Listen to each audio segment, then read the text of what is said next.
Mustang P90, the one that got away. This is the story of a great guitar and the loss of that guitar. I know a lot of players that have that guitar that they traded or sold and have regretted it ever since. I have several of those. There's one I'm going to cover in this video. At least once a week, I think about that guitar and I experience pangs of regret for selling it. A couple years ago, I purchased a body for a Fender Player Mustang 90. Over the course of months, I gathered the parts necessary to put it together. I can only locate a video short on the channel that covers the guitar build that I'm talking about. The video link is in this video description and at the top of the video comments. I remember the first time when I plugged the guitar in, I was surprised by the clean and also the distorted sounds that came from the amp. Also, the guitar, because of its smaller size and lesser weight, was just a joy to play. Basically, at the end of the day, it made me sound like a better player than I am. That's a very special guitar. I kept the guitar hanging in the wall in my shop. One day, I was selling some guitars on Reverb, and I thought to myself, if I like this guitar, and it is as great as I think it is, it'll sell easily, and the new owner will be happy with the guitar just like I am. I'm really trying to train myself to not keep all the builds that I do for the channel, and to sell them so I can keep the channel going forward.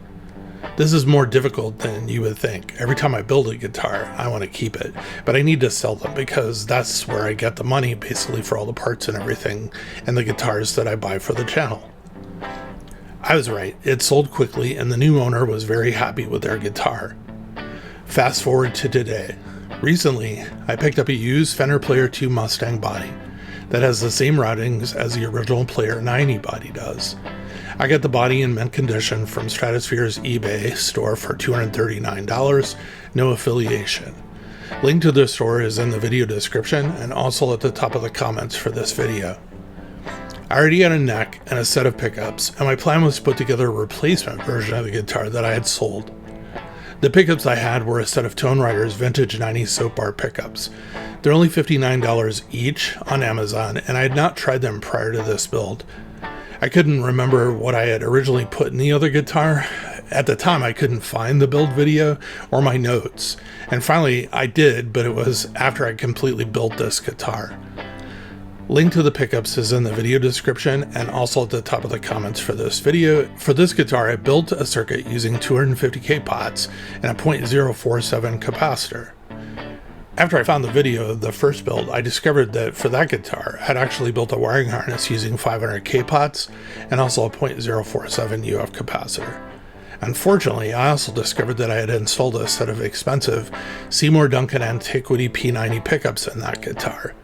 Well, I'm not off to a good start on this build if my intent is to copy and, basically replicate the same build I did before. The Tonerider pickups are nice pickups and have good tone. But as I played them, I found that they're kind of noisy, and they are most definitely not Seymour Duncan Antiquities. They're a great budget pickup. I have a feeling this journey is not over, and I'll have to rebuild the wiring harness and possibly invest in the Seymour Duncan pickups if I want to replicate this sound in my memory. One major hurdle is the new set of the Antiquity P90s runs about $278. The cheapest route is I'll build a new wiring harness, first using the 500K pots, to see if this changes the tone profile for this set of pickups.